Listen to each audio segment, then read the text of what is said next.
যার কারণে আমরা জেল পরোয়া করি না, জরিমানা পরোয়া করি না।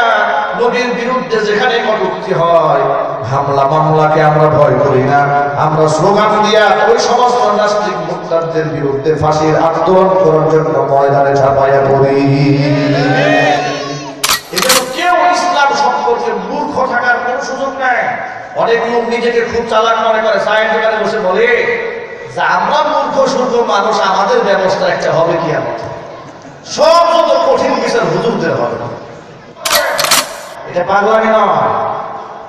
যত বড় বুজুর্গ হোক না কেন, শয়তানের ওয়াসওয়াসায় গ্রেফতার হয়ে যেতে পারে। ইজতেমা কয়টা? কোন কোন তারিখ? 10, 11, 12। এরপরে যে ইজতেমা হবে, এরপরে ওটা কোনো ইজতেমা হবে না, এটা গুমরা লোকের একটা আড্ডাখানা হবে। Aakash TV online, the centre of Hindi culture. সুস্থ সংস্কৃতির প্রাণকেন্দ্র।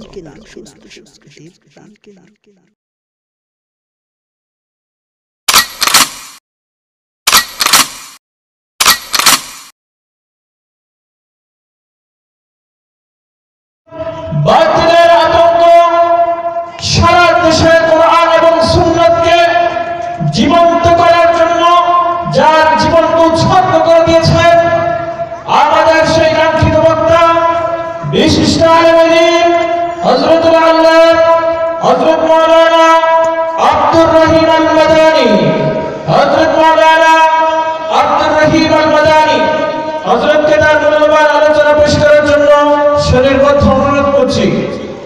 এখনো পেছনে যারা আছেন, মেহরবানি করে অনুষ্ঠানের সৌন্দর্যে আমরা একটু সামনে চলে আসি। বরেন্দ্রের ভাইরা একটু বসিয়ে দিন।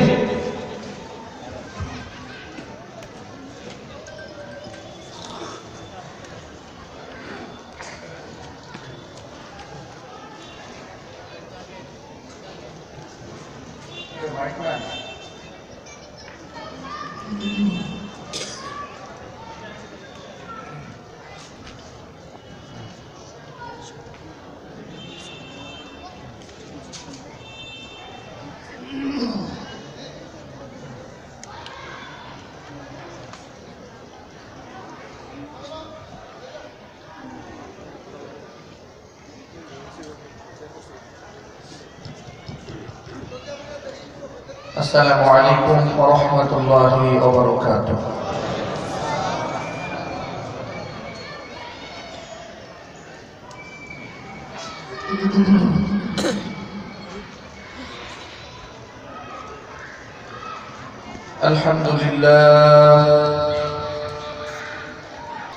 আলহামদুলিল্লাহ নাহমাদুহু ওয়া নাস্তাঈনুহু ওয়া নাস্তাগফিরুহু ونعوذ بالله من شرور أنفسنا ومن سيئات أعمالنا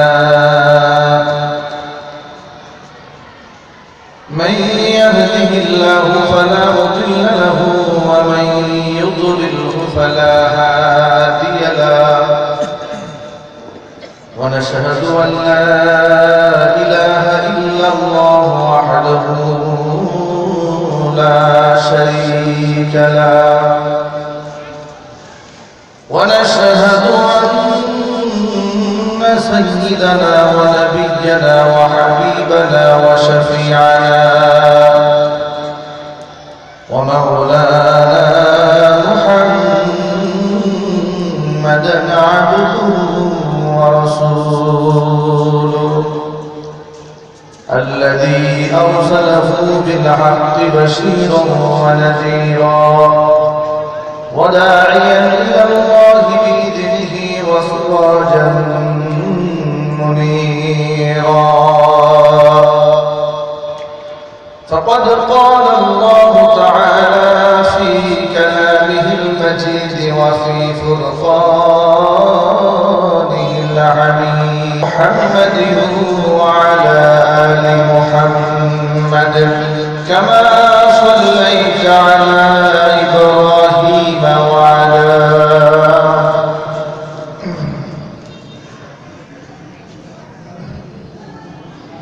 اللهم بارك على محمد وعلى آل محمد كما باركت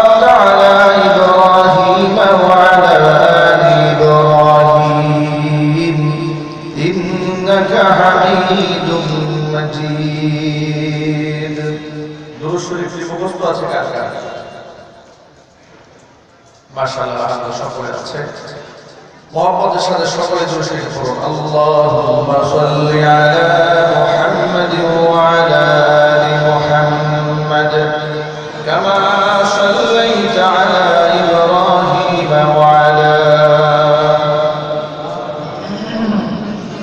ইন্নাকা হামিদুম মাজিদ।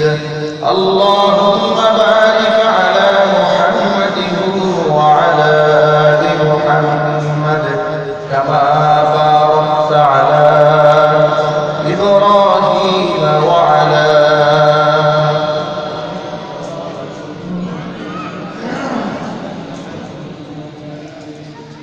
ঈমানের পথে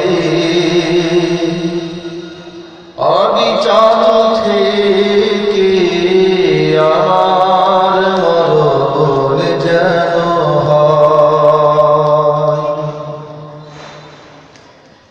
ঈমানের পথে অবিচল থেকে আমার মরণ যেন তোমার কাছে মিনতি আমার,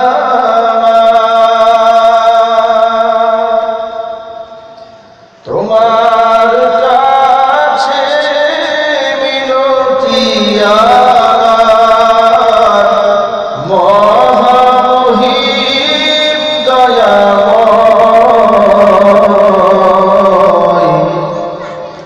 ঈমানের পথে অবিচল থেকে আমার মরণ যেন হয়। ঈমানের পথে অবিচল থেকে আমার মরণ যেন হয়। প্রতিদিন মিথ্যে মুখোমুখি হই, বেদিন ফাসিকরা করে হইচই। প্রতিদিন মিথ্যে মুখোমুখি হই, বেদিন ফাসিকরা করে হইচই। আজাজিলে সে গোমরাহি সুর গায়, ওরে তুলে মোহময়।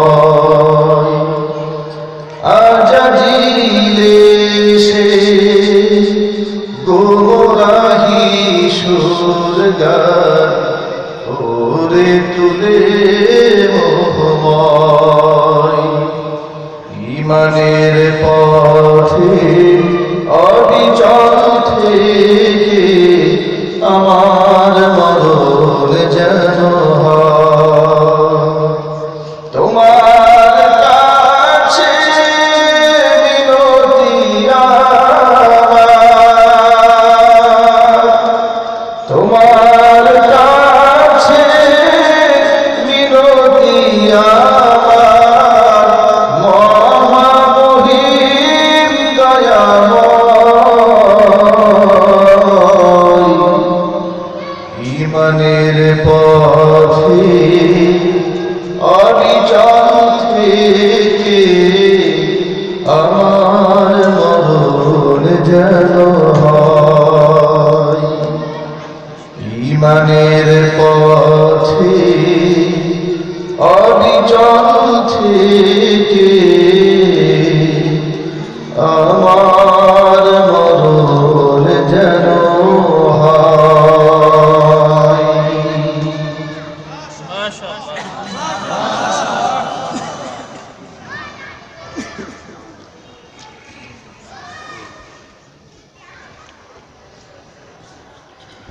উন্মুক্ত ইসলামী শিক্ষালয় দত্তপাড়ায় উদ্যোগে এলাকার কিশোর তরুণ ও যুব সমাজের সহযোগিতায় পঞ্চম বার্ষিক ওয়াজ মাহফিল 2 দিন ব্যাপী আজকের এই সমাপনী দিবসে প্রথম অধিবেশনের সম্মানিত সভাপতি সাহেব,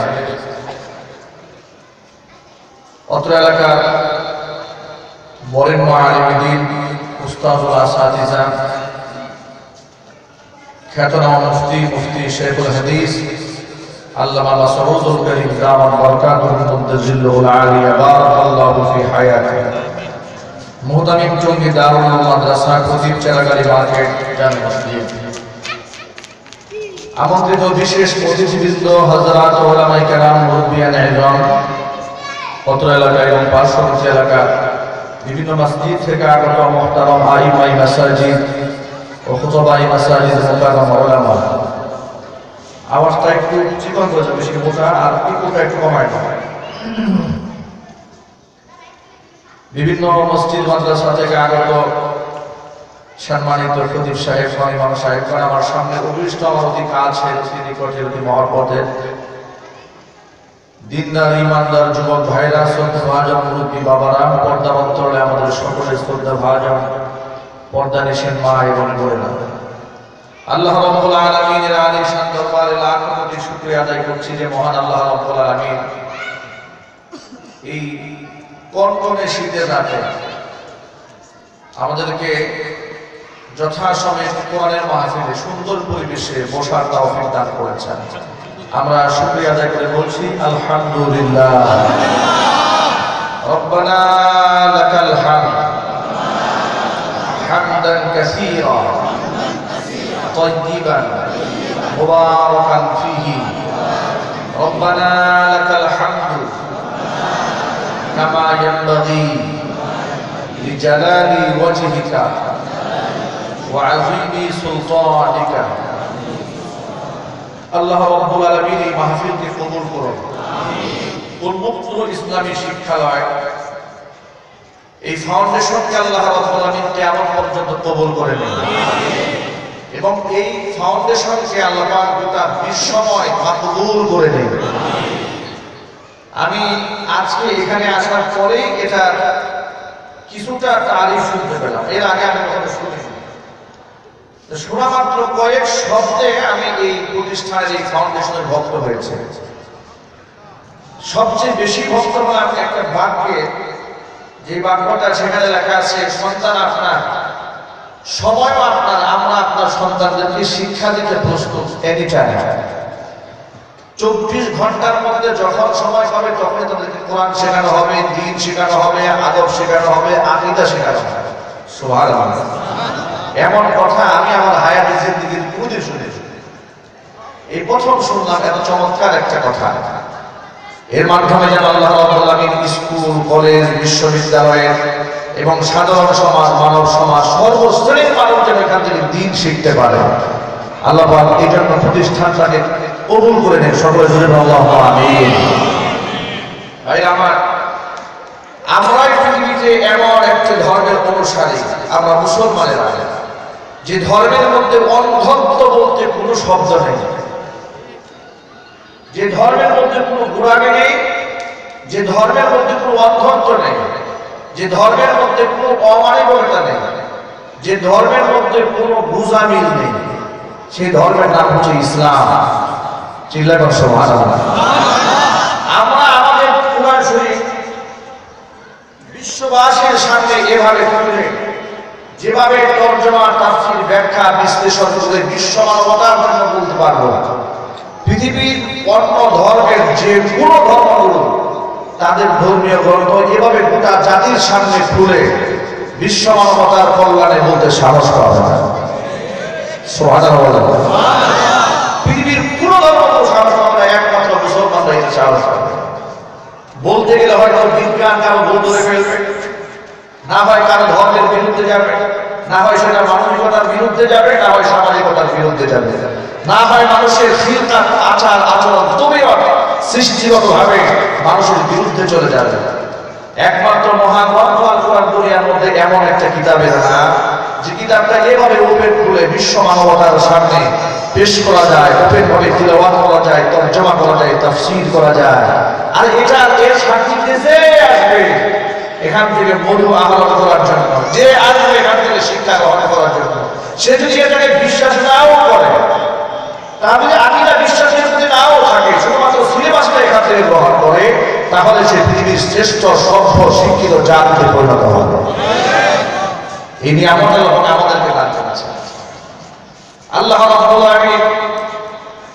আল্লাহ নবী সাল্লাল্লাহু আলাইহি ওয়াসাল্লাম পাঠানোর মাধ্যমে প্র্যাকটিক্যাল আমল আমাদেরকে দেখিয়েছেন।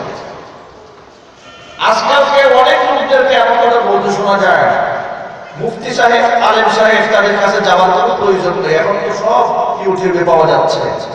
এটা অনেকে আধুনিক চিন্তাশীল মানুষের মুখে এ কথা শোনা যায়। আমি তাদের জ্ঞাতার্থে একটা কথা বলতে চাই, যে আপনার চেতনা ভালো, জানার আগ্রহ আছে, আপনার এই আগ্রহটাকে আমি সেলফ করি, সম্মান করি, শ্রদ্ধা করি। আপনাকে আরেকটা বিষয় মনে রাখতে হবে যে কোরআন শরীফের পাণ্ডুলিপি এর কপি থেকে মানুষ ব্যক্তিগতভাবে একা একই দিন শেখা যদি সম্ভব হতো, তাহলে আল্লাহ সুবহানাহু ওয়া তাআলা রাসূল সাল্লাল্লাহু আলাইহি ওয়াসাল্লামকে প্র্যাকটিক্যাল বোঝানোর জন্য দুনিয়াতে পাঠাতেন, ঠিক কি না? এই কোরআনটাকে বোঝানোর জন্যই তো আল্লাহ সুবহানাহু ওয়া তাআলা রাসূল পাঠালেন। কোরআন যদি মানুষ নিজে নিজেই পড়ে গেলে সব বুঝে ফেলতে পারত, তাহলে রাসূল পাঠাবার কোনো প্রয়োজন হতো না। সবার ঘরে ঘরে একটা করে কোরআন শরীফ আল্লাহ পাক হাতিয়ে পাঠাই দিতেন, এখান থেকেই মানুষ হেদায়েত গ্রহণ করত। কিন্তু আল্লাহ পাক কি তা করেছেন? আল্লাহ পাক কোরআন নাযিল করলেন, প্র্যাকটিক্যাল বুঝিয়ে দেওয়ার জন্য রাসূল পাঠালেন। পৃথিবীতে নবীজি আসলেন, অসংখ্য নবী রাসূল এসেছেন, মানুষকে প্র্যাকটিক্যাল আমল শিখিয়েছেন। আল্লাহ নবী সাল্লাল্লাহু আলাইহি ওয়াসাল্লাম আসলেন, সবার পরে বিদায় হলেন দুনিয়া থেকে। তার ওয়ারিস উলামায়ে কেরাম গোটা দুনিয়ার মধ্যে আল্লাহ পাক ছড়িয়ে দিলেন, ছিটিয়ে দিলেন, তার কাছ থেকে সহি দ্বীন মানুষ শিক্ষা গ্রহণ করতে পারবে। উন্মুক্ত ইসলামী শিক্ষালয় হচ্ছে এমন একটা প্রতিষ্ঠান, যে প্রতিষ্ঠান থেকে মানুষের প্র্যাকটিক্যাল কোরআন সুন্নাহ আদর্শ এখান থেকে শিখে যেতে পারবে। সুবহানাল্লাহ।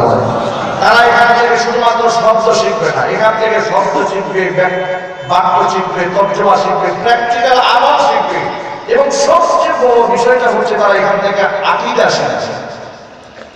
আজকে অনেকাংশ মানুষ আমাদের আকীদা ঠিক নেই। আমরা বিশ্বাস রাখি আল্লাহ এক এবং একক, সবাই আমরা এখানে এক বাক্যে স্বীকার করি, কিন্তু আল্লাহ পাককে আমরা এক কিভাবে মানি, কোন দিক থেকে আল্লাহ এক, এই জ্ঞানটা অনেকাংশ মুসলমানদের মাথায় নাই, ঠিক কি না? আপনারা বলুন তো, স্রষ্টা কজন? আরো জোরে, আরো জোরে। আপনারা কি মনে করেন যে স্রষ্টা যে আল্লাহ, এই কথা কি আবু জেহেল জানতো না? তাহলে আবু জেহেল জানতো কেন? আবু জেহেল তো জানতো স্রষ্টা এক, এটা কোরআনে লেখা আছে। আল্লাহ পাক বলেন, ওয়ালা ইন সাআলতাহুম মান খালাকাস সামাওয়াতি ওয়াল আরদ ওয়া সাখখারা আশ-শামসা ওয়াল কামারা লা ইয়াকুলুনা আল্লাহ। আল্লাহ পাক বলেন, নবীজি, যদি আপনি এই সমস্ত মুশরিকদের কেউ জিজ্ঞেস করেন, মান খালাকাস সামাওয়াতি ওয়াল আরদ ওয়া সাখখারা আশ-শামসা ওয়াল কামারা, কে সৃষ্টি করলো আসমান, কে সৃষ্টি করলো জমিন, কোন ব্যক্তি চন্দ্র এবং সূর্যকে ঘুরাই দিচ্ছে, আপন পথে পরিচালনা করছে, নিঃসন্দেহে মুশরিকরাও এক বাক্যে জবাব দিয়ে বলবে, লা ইয়াকুলুনাল্লাহ। তারা এক বাক্যে জবাব দিয়ে বলবে, নিঃসন্দেহে তিনি কে? আল্লাহ। এই আকীদা তো আবু জেহেল ছিল, তা আবু জেহেল জাহান্নামে যাবে। এই আকীদা এতটুকু যথেষ্ট নয়, এই আকীদা সবার আছে। দুনিয়ার নাস্তিক ছাড়া পৃথিবীর সমস্ত মানুষ শিক্ষা করে, বিশ্বাস করে যে উপরওয়ালা স্রষ্টা একজন আছে, কিন্তু এতটুকু আকীদা কি জান্নাতে যাওয়ার জন্য যথেষ্ট? জোরে বলেন।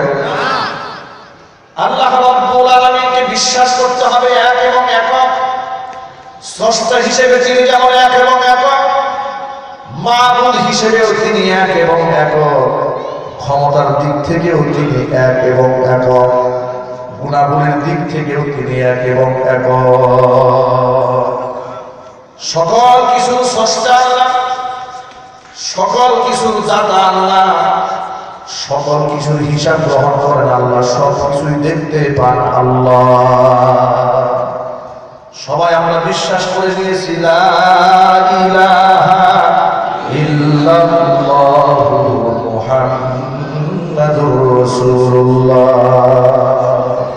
সাল্লাল্লাহু আলাইহি ওয়াসাল্লাম। লা ইলাহা ইল্লাল্লাহ, এই কালিমাটা সবার মুখস্থ আছে, কিন্তু কালিমার ব্যাখ্যাটা সবার জানা নাই। এই একটা বাক্য, এটা আবু জাহেলের মাধ্যমে সর্বসময় ছিল। এই সামান্য একটা কথা, এটা আবু জাহেল কেন মানতে পারলো না? উতবা, সাইবা, ওয়ালিদ ইবনে মুগীরা এই সামান্য একটা কথা কেন সহ্য করতে পারলো না? সেই রাসূলের মুখে, যে রাসূলকে 40 বছরের মধ্যে মিথ্যা কথা বলতে শুনেছি। সুবহানাল্লাহ। আল্লাহ নবী সাল্লাল্লাহু আলাইহি ওয়াসাল্লামের উপর আল্লাহ কোরআন নাযিল করলেন। 3 বছর গোপনে দাওয়াত দিলেন। কত বছর? জোরে 3 বছর আল্লাহ নবী গোপনে গোপনে ইসলাম প্রচার করলেন। এরপর আল্লাহ সুবহানাহু ওয়া তাআলা 3 বছর পরে প্রকাশ্যে ইসলামের দাওয়াত দেওয়া শুরু করলেন। প্রথম যখন প্রকাশ্যে দাওয়াত দেন, সাফা পাহাড়ের উপরে উঠলেন।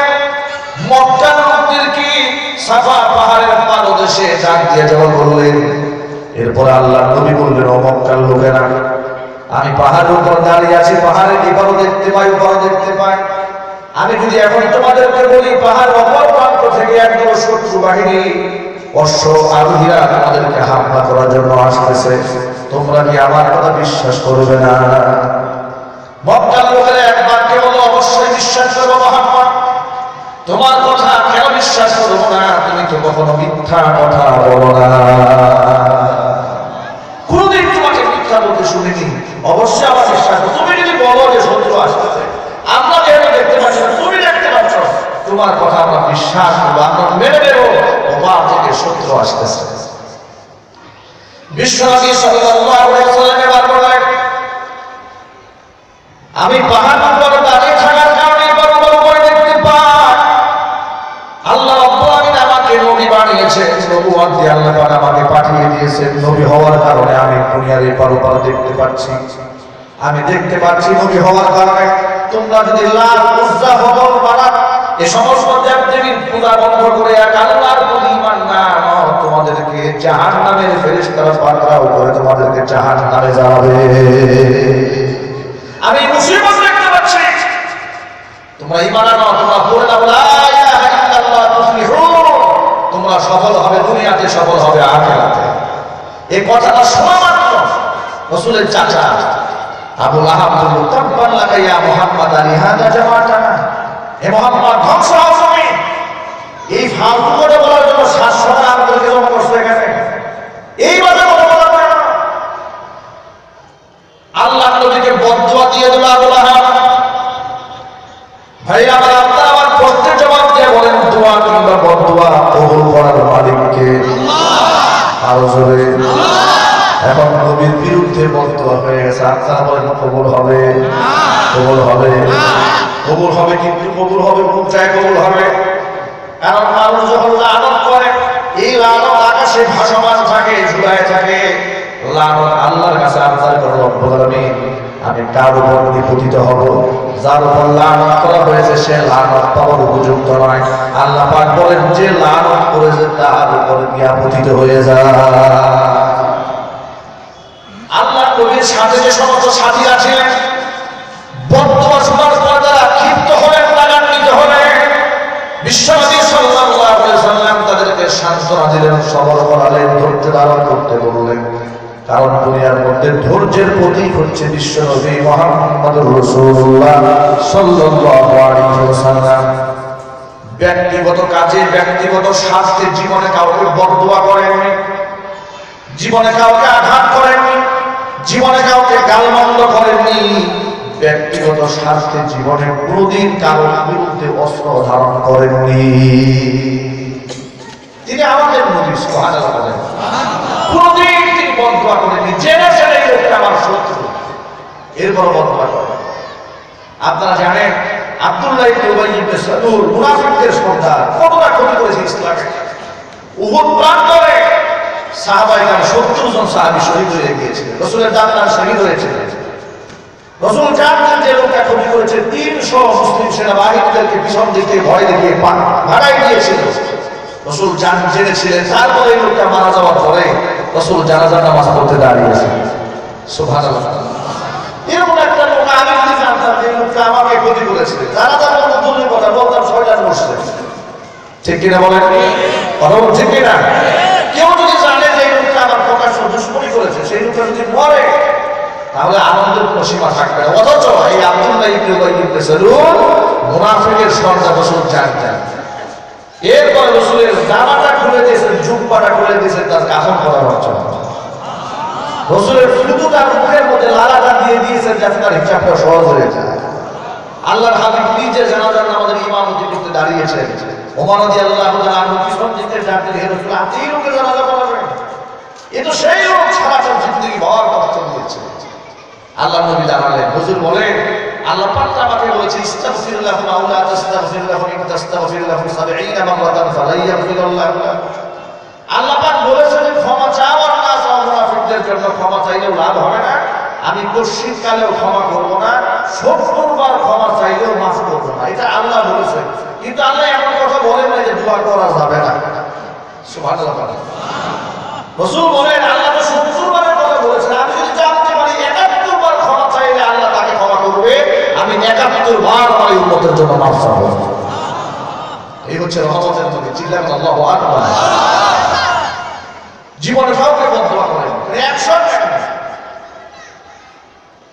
আল্লাহ নবী সাল্লাল্লাহু আলাইহি ওয়াসাল্লাম একবার অসুস্থ হয়ে পড়লেন, একটানা 6 মাস। 6 মাস এত বেশি অসুস্থ হয়ে পড়েন, কখনো হুঁশে আসেন, কখনো বেহুশ হয়ে যান, মাথার মধ্যে যন্ত্রণা হয়, ব্যথা হয়। একটা কাজ করার পরে মনে হয় যে কাজটা আমি করিনি, আবার কোনো কাজ করিনি কিন্তু মনে হয় যে কাজটা আমি করে ফেলেছি। এত কষ্ট পেলেন, মাথার মধ্যে প্রচন্ড ব্যথা অনুভব করলেন। একদিন দুদিন নয়, এক রাত দু রাত নয়, একটানা 6 মাস পর্যন্ত নবীজি কষ্ট পেলেন। 6 মাস পর রাতের বেলায় শুয়ে আছেন বিছানায়, এমন সময় নবীজি দেখতে পেলেন একজন লোক রাসূলের পায়ের কাছে এসে বসেছে, আরেকজন মাথার কাছে এসে বসলো। একজন আরেকজনকে ডাক দিয়ে জিজ্ঞেস করে বলে, এই লোকটার কি হয়েছে? তখন আরেকজনের স্বপ্নে হুজুর স্বপ্ন দেখতেছেন। একজন আরেকজনকে জিজ্ঞেস করে বলে, লোকটার কি সমস্যা, তার রোগটা কি? আরেকজনের জবাব দিয়ে বলেন, তিনি জাদুগ্রস্ত, তাকে জাদু করা হয়েছে। জিজ্ঞেস করে বলে, কে জাদু করলো? বলে লাবিদ ইবনে আসামের পরিবার, ইহুদিদের মিত্র লাবিদ ইবনে আসামের পরিবার তাকে জাদু করেছে। বলে কিভাবে জাদু করলো, কোথায় জাদু করলো? বলে তার মাথার চিরুনি ইহুদিরা সংরক্ষণ করেছে, তারা গ্রহণ করেছে। মাথার চিরুনির মধ্যে চুল লাগানো থাকে, ওই চুল দিয়ে তারা জাদু করেছে। 11টা তাদের সুতার মধ্যে তারা 11টা গিট্টু লাগিয়েছে, গ্রন্থি বানিয়েছে, ওই গ্রন্থির মধ্যে 11টা সুই ঢুকিয়ে দিয়েছে, মন্ত্র বলে ফুল দিয়েছে এবং মন্ত্র বলে জাদুবিদ্যা করে আল্লাহ নবীর মাথার মধ্যে যেন ব্যথা হয়, যন্ত্রণায় যন্ত্রণায় যেন নবীজি মরে যায়, এই জন্য তারা চক্রান্ত করেছে। এবার সেই জাদু করা অংশগুলা, সুরগুলা, সুতাগুলা ভালো করে পেঁচাইয়া লাবিদ ইবনে আসাম খেজুরের ছালের মধ্যে ঢুকিয়ে কুয়ার মধ্যে ফেলে দিয়েছে।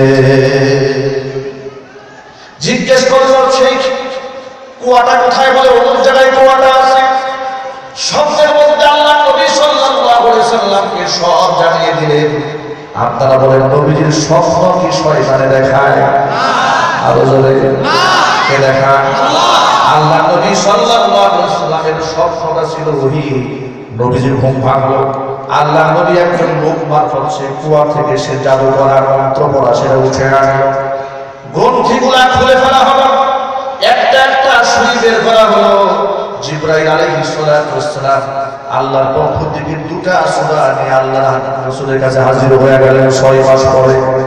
কোরআন পাঠে আয়াত নাযিল হলো সূরা ফালাক, কুল আউযু বিরাব্বিল ফালাক মিন শাররি মা খালাক ওয়া মিন শাররি গাসিকিন ইযা ওয়াকাব ওয়া মিন শাররি নাফাসাতি ফিল উকাদ ওয়া মিন শাররি হাসিদিন ইযা হাসাদ কুল আউযু বিরাব্বিন নাস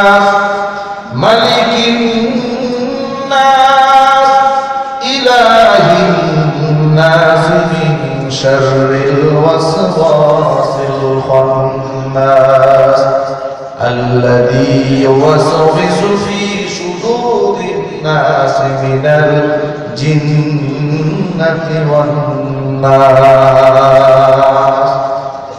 আল্লাহ নবী সাল্লাল্লাহু আলাইহি ওয়াসাল্লামকে আয়াত নাযিল করার পর জিবরীল আলাইহিস সালাম নিজে হুজুরকে ঝাড়ফুঁক করলেন, চিল্লালেন আল্লাহু আকবার। নবীজি সুস্থ হলেন, জানতে পারলেন লাবিদ ইবনে আসামের পরিবারে কাজটা করেছে। কিন্তু বিশ্বনবী সাল্লাল্লাহু আলাইহি ওয়াসাল্লাম যতদিন বেঁচে ছিলেন একটা দিনের জন্য লাবিদ ইবনে আসাম কিংবা তার পরিবারের জন্য বদদুয়া তো করেন নাই, বলেন নাই লাবিদ তুমি কেন আমাকে জাদু করে কষ্ট দিয়েছিলে। সুবহানাল্লাহ বলবেন না? আচ্ছা বলেন তো এই আচরণটা পৃথিবীর কোনো মানুষের দ্বারা সম্ভব? আর জুড়ে বলেন এই আচরণটা দুনিয়ার কোনো সাধারণ মানুষের দ্বারা সম্ভব? এই জন্য আমার ভাইরা দুনিয়ার মধ্যে যত নবী আল্লাহ পাঠিয়েছিলেন সমস্ত নবী রাসূলগণ দেখতে আমাদের মতো রক্তে মাংসে ভরা মানুষ ছিলেন, কিন্তু তারা সাধারণ মানুষ ছিলেন না, তারা অতি মানব ছিলেন না, কিন্তু তারা ছিলেন মহামানব। তাদের শান, তাদের মান, তাদের মর্যাদা, তাদের আমল, তাদের আখলাক গোটা বিশ্ব মানবতার কল্যাণে আল্লাহ পাক অনুসরণীয় অনুকরণীয় বানিয়ে দিয়েছেন। হুজুর বলুন সুবহানাল্লাহ। যার কারণে দুনিয়ার সাধারণ মানুষের মৃত্যু আর নবীদের মৃত্যু এক নয়। দুনিয়ার সাধারণ মানুষের যখন মৃত্যু হয় মালাকুল মাউত কারো কাছে পারমিশন চায় না। মালাকুল মাউত যখন আসে, যত বড় রাজা হোক, প্রজা হোক, আমির হোক, ফকির হোক না কেন, আর যত বড় দরবেশ হোক, আর যত বড় পীর সাহেব হোক, মালাকুল মাউত যখন জান কবজ করে কারো কাছে পারমিশন চায়, আরো জোরে, কারো কাছ থেকেই পারমিশন চায় না। কিন্তু নবীদের ক্ষেত্রে সম্পূর্ণ ভিন্ন। দুনিয়ার সমস্ত পয়গম্বরদের জান কবজ করার সময় মালাকুল মাউত আগে পারমিশন চেয়েছে, কারণ আল্লাহর পক্ষ থেকে বলে দেওয়া হয়েছে এটা নবীদের শান, আগে জান কবজ করার পারমিশন চাবে, পারমিশন দিলে জান কবজ করে নিয়ে আসবে। মুসা কালিমুল্লাহর কাছে এসেছে, আজরাইল মালাকুল মাউত এক থাপ্পড় মেরে চোখ কাটা করে দিয়েছে। সুবহানাল্লাহ। মুসা আলাইহিস সালামের থাপ্পড়ে দাম আছে না? শিশু কালে এক থাপ্পড় দিয়ে কান বয়রা বানায় ফেলেছে ওকে দাও। এই ইতিহাস আপনাদের শোনাবার সময় আমার হাতে নাই। শিশুকালে ফেরাউন মুসাকে তুলে নেয় না, যখন আসিয়া আলাইহিস সালামের কুলে যে লালিত হচ্ছে, মা আসিয়া বলেন যে আপনি যে বাচ্চাকে কুলে নেন না, মানুষ তো বলবে এটা আপনার সৎ বাচ্চা, হয় না? আমি কুলে নেবেন, আমার মনে হয় এটা আমার দুশ্মন হবে। কুলে নেয় না, কুলে নেয় না। পরে তো তাকে অগ্নি পরীক্ষা করা হলো, এক পাশে স্বর্ণ রাখা হলো, আরেক পাশে আগুন রাখা হলো। তিনি আগুনটা ধরে ফেললেন, গিলে ফেললেন। ধরতে গিয়েছিলেন স্বর্ণ, জিবরীল আলাইহিস সালাম অগ্নি কুণ্ডলীটা হাতের মধ্যে ধরিয়ে দিয়েছিলেন, আর সাথে সাথে গিলে ফেলেছিল, তার ভিতরে আলাদা ফোঁটা পুড়ে গিয়েছিল। এই জন্য সারা জীবন হযরত মুসা আলাইহিস সালাম তুতলায়া তুতলায়া কথা বলতেন। ভাই আমার অনেক লম্বা ইতিহাস। এরপরে ফেরাউন তারা কুলে নিল, কুলে নেওয়ার পরে কষে গাড়ি ধরে এক থাপ্পড় মেরেছিল গালে, যে থাপ্পড়ে কষে পাশে এই ছিল এক থাপ্পড়। আরেক থাপ্পড়কে কীর্তি মেরে ফেলে দিয়েছিল, সে আরেক লম্বা ইতিহাস করে কসাসের মধ্যে আছে। আবার একটা থাপ্পড় মেরেছে আজরাইল, ফেরেশতা পর্যন্ত কানা হয়ে গেছে। বুঝেন থাপ্পড়ের গতি কত? ভাই আমার আল্লাহর কাছে মালাকুল মাউত কে বলে, আল্লাহ তুমি এমন ব্যক্তির কাছে পাঠিয়েছো, এটা তো বলতে চাই না, থাপ্পড়ে উল্টা চোখ কাটা করে দিচ্ছে। আল্লাহ পাক বলে সে কি চায়? বলে হে আল্লাহ, সে আরো বাঁচতে চায়।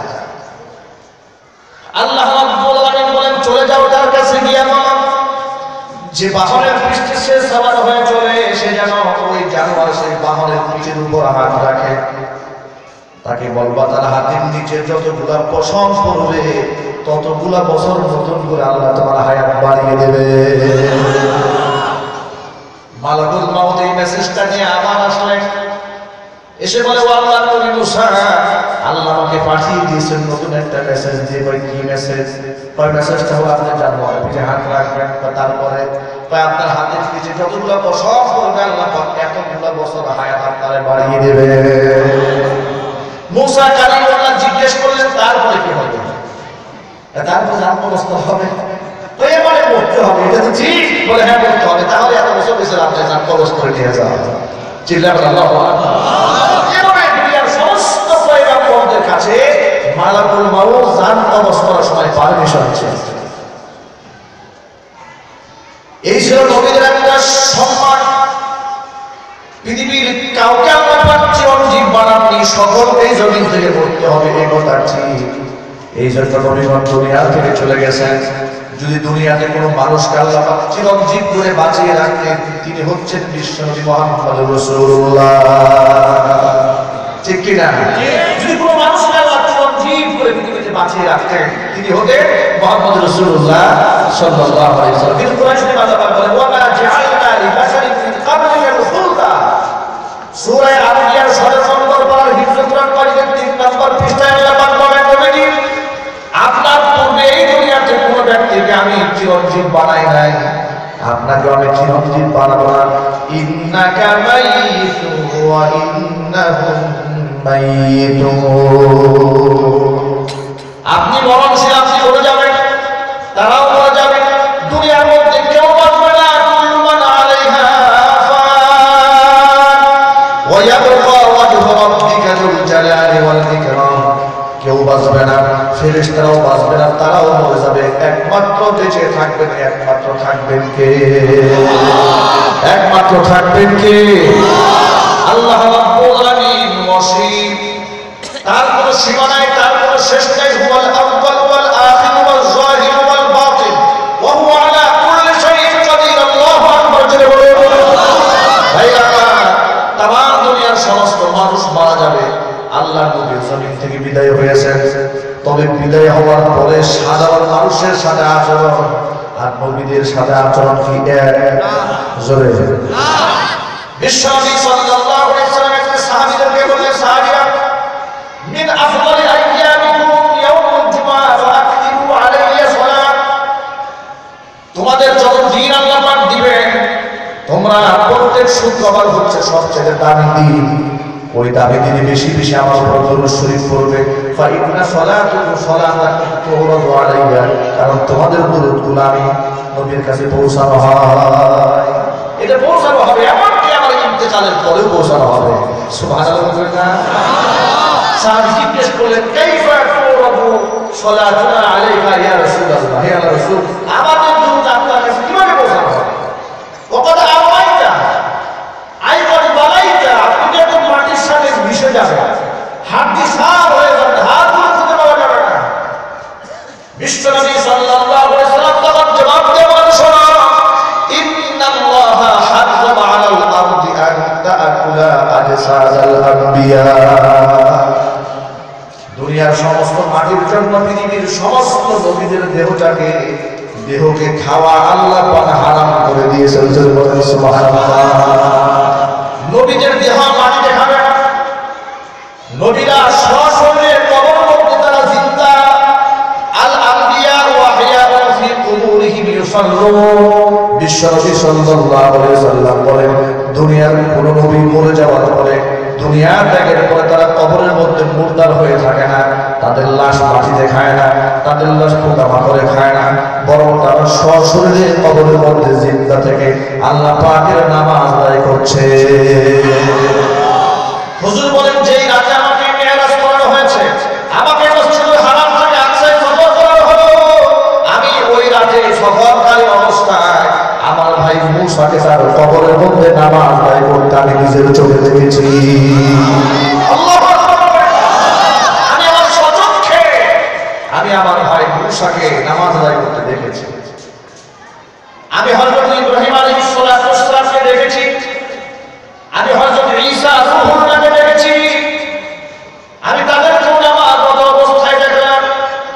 বিশ্বনবী সাল্লাল্লাহু আলাইহি ওয়াসাল্লাম বলেন, আমি যখন ইব্রাহিম আলাইহিস সালাতু ওয়াস সালাম জাতির পিতা তার চেহারার দিকে তাকালাম, আমি বুঝতে পারলাম ফাহুয়া আশবাহুন নাসি বিসাহিবিকুম। তার চেহারা দেখতে হুবহু তোমাদের সাথী, মানে আমি মুহাম্মদ সাল্লাল্লাহু আলাইহি সাল্লামের মতো। আমি হয়েছে আমার পিতা ইব্রাহিম খলিলের মতো। চিন্তা করলাম, আল্লাহু আকবার। এবার আপনারা বলে এটা একটা আকীদার ব্যাপার। কিন্তু পৃথিবীর সমস্ত নবীগণ কবরের মধ্যে জিন্দা না মুর্দা? আরো জোরে জিন্দা না মুর্দা? এই জন্য হায়াতুন নবী এটা আমাদের আকীদা। পৃথিবীর যে কোনো প্রান্ত থেকে মানুষ যদি রাসূলকে সালাম দেয়, হুজুর বলেন ইন্না লিল্লাহি মালাইকাতান সাইয়াহিন, আল্লাহ পাকের অসংখ্য ভাসমান ফেরেশতারা আছে।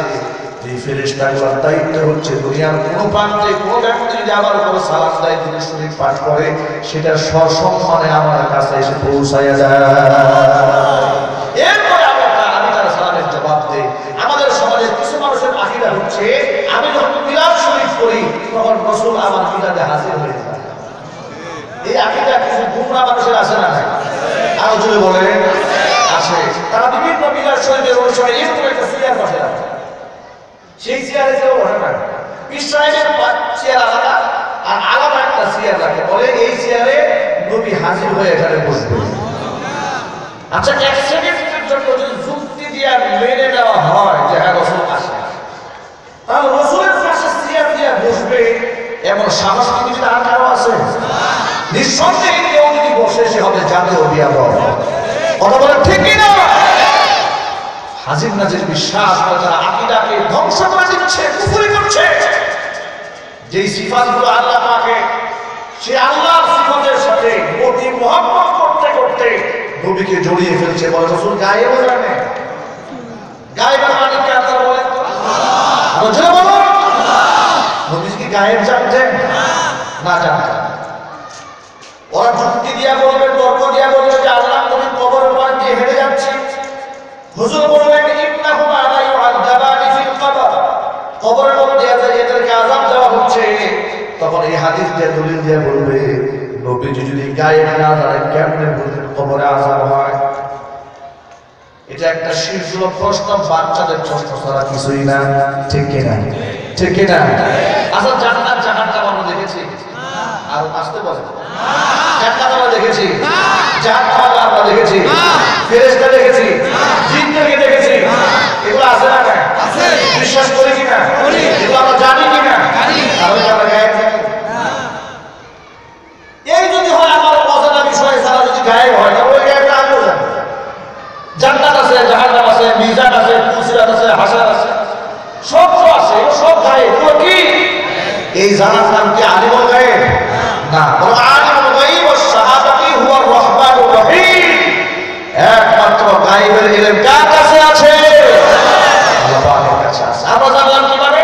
যতটুকু আল্লাহ রাব্বুল আলামিন নবীর মারফতে আমাদেরকে জানিয়েছেন আমরা ততটুকু জেনেছি।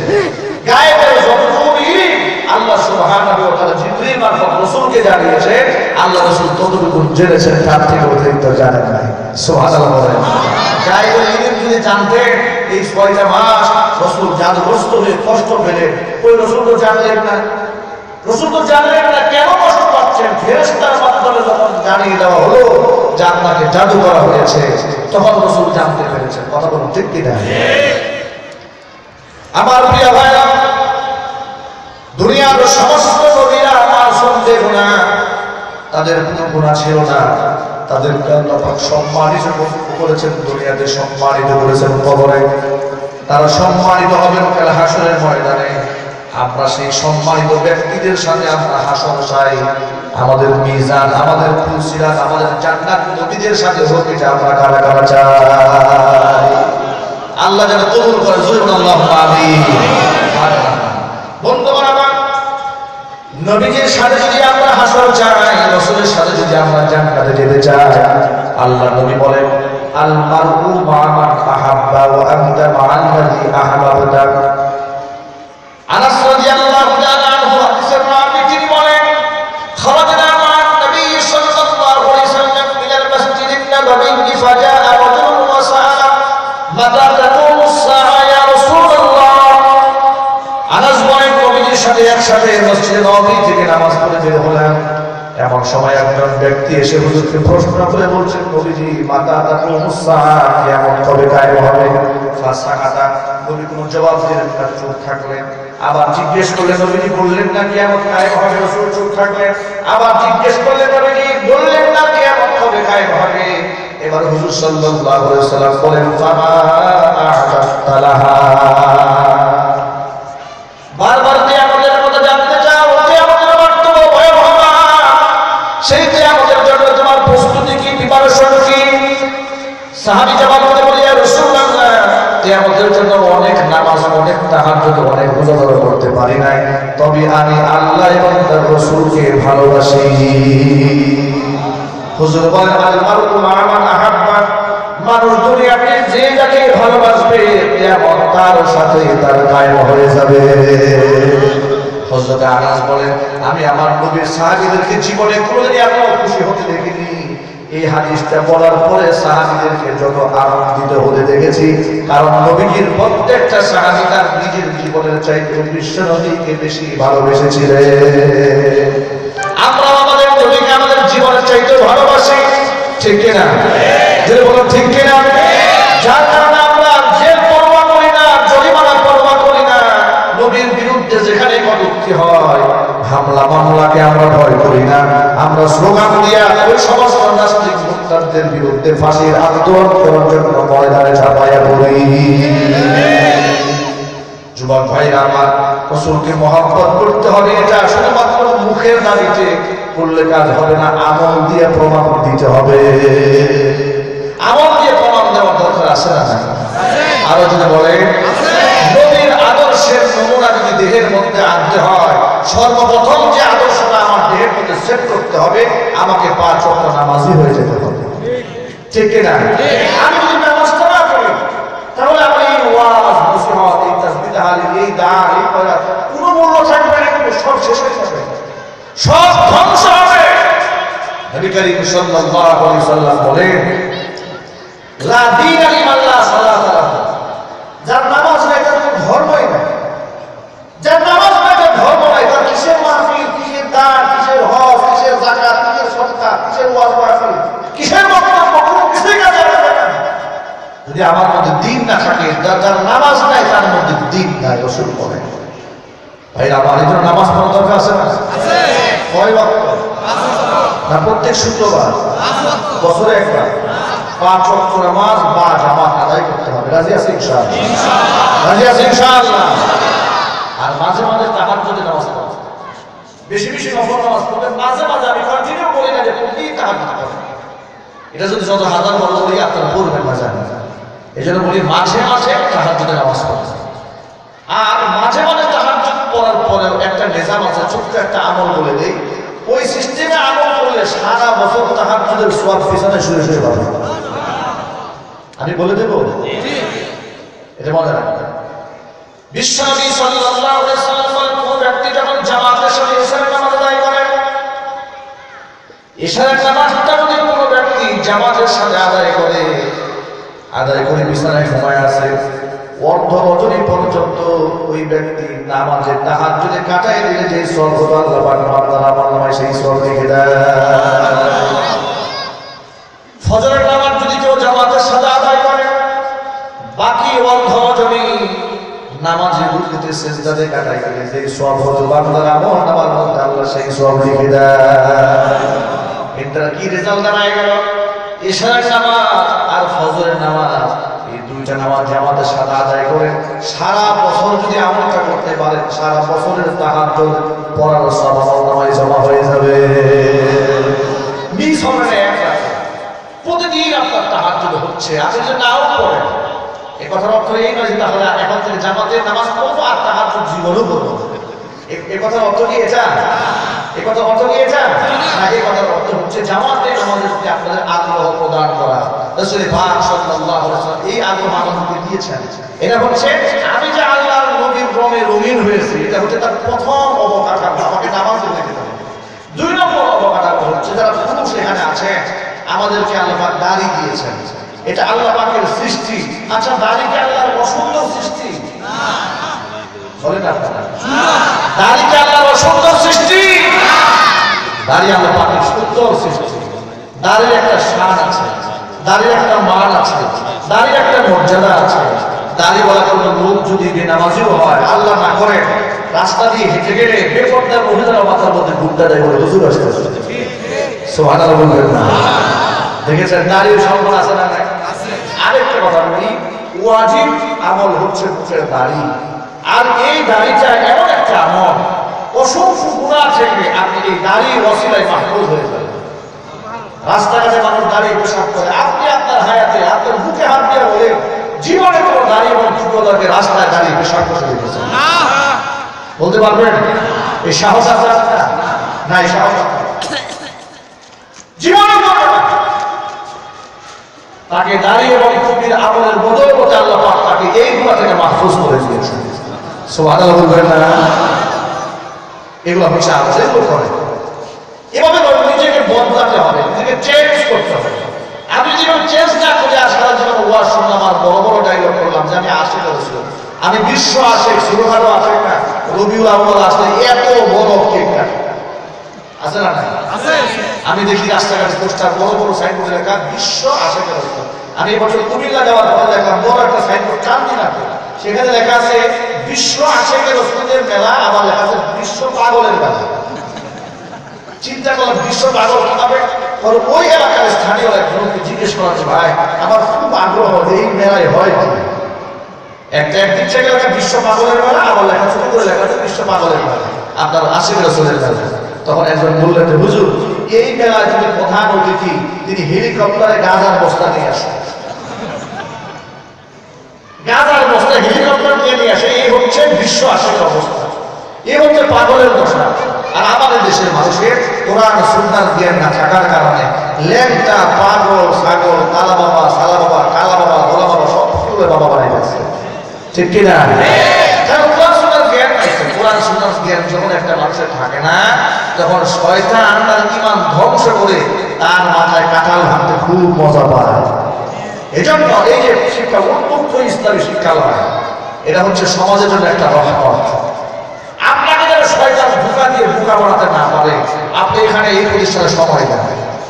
আপনি যেগুলো বললে, আচ্ছা আপনি যদি ইলম শিখেন, আকীদা শিখেন, লাভ কি আপনার? না, যদি বলেন নিজের লাভ। এজন্য কেউ ইসলাম সম্পর্কে মূর্খ থাকার কোনো সুযোগ নেই। অনেক লোক নিজেকে খুব চালাক মনে করে, সাহেব দোকানে বসে বলে যে আমরা মূর্খ সূর্খ মানুষ, আমাদের ব্যবস্থা একটা হবে কি? আর সব যত কঠিন বিচার হুজুরদের হবে, বলে কি না? বলে হুজুররা সব জানে, জেনে শুনে কাজ করে। আমরা মূর্খ সূর্খ মানুষ, ফাতিহা জানি না, দুরূদ শরীফ পড়া জানি না, আমাদের এত বিচার টিচার নাই। আহারে কত বড় চালাকি! আবার চায়ের দোকানে বসে ফতোয়া দিয়ে বলে আমরা এখন দুরূদ শরীফ পড়ি নাই, মাসআলা মাসাইল জানি না, তাই বলে কি আমরা কিছুই বুঝি না? ইমাম সাহেবের বিরুদ্ধে ফতোয়া দেয়, মুফতি সাহেবের ফতোয়া দেয়, সেই ফতোয়া মানতে না। পেটে পাড়া দিলে জিহ্বা বের হয়ে যাবে, সূরা ফাতিহা বিশুদ্ধভাবে বলতে জানে না, সেও মুফতি সাহেবের বিরুদ্ধে ফতোয়া দেয়। আছে না? জোরে বলে।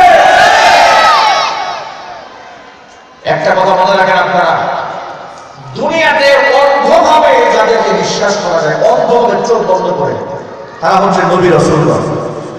নবী রাসূল ছাড়া পৃথিবীর কোন মানুষকে অন্ধভাবে বিশ্বাস করা যাবে না। আপনি আমাকে অন্ধভাবে বিশ্বাস করতে পারবেন না। আপনার কাছে কষ্টি পাথর আছে, কোরআন এবং হাদিস, আমাকে কষ্টি পাথরে যাচাই করতে হবে। কথা বলো ঠিক কিনা? যে কেউ একটা কথা বললাম, দেশকে রাস্তা বলে আপনাকে টান দিব, পাগলের মতো চলে যাবেন, এটা পাগলামি নয়। যত বড় বুজুর্গ হোক না কেন, শয়তানের ওয়াসওয়াসায় গ্রেফতার হয়ে যেতে পারে। এই যে তাবলীগ জামাতের কত বড় আমির, কত বড় আমির, পুরো বিশ্ব আমির, শয়তানের গ্রেফতার হয়েছে। বয়ানে বসে বসে এমন কিছু বলতে শুরু করলে যা কোরআনে নাই, যা হাদিসে নাই। মানতে নারাজ, আলেমরা সংশোধন করার চেষ্টা করলেন, তিনি সংশোধন হতে নারাজ। আর তার মূর্খ ভক্তরা অন্ধ, আগে বলেছি অন্ধভক্ত হওয়া যাবে না, অন্ধভক্ত হওয়া হারাম। কথা বল ঠিক কিনা? আচ্ছা আমি যদি আমার একটা বক্তব্য যদি কোরআনের বিরুদ্ধে যায়, আপনি কি আমাকে মানবেন? আমার বয়ান শুনবেন? আমার বয়ান শোনা কি জায়েজ হবে? আমার বয়ান যদি কোরআন সুন্নাহর বিরুদ্ধে যায়, শোনা যেমন নাজায়েজ হবে, অনুরূপভাবে মাওলানা সাহেব যদি কোরআন সুন্নাহর বিরুদ্ধে কথা বলে, তার ফতোয়া শোনা, তার বক্তব্য শোনা, তার নিয়ম নীতি মানে কথা আমির বড় হারাম হবে। কথা বল ঠিক কিনা? যতক্ষণ না পর্যন্ত ফিরে আসবে।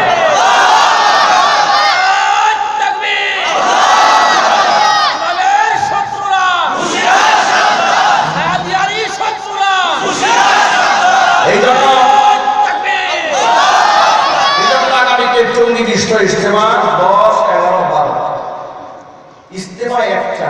ইজতেমা কয়টা? একটা। জোরে বলেন। একটা। ইজতেমা কয়টা? একটা।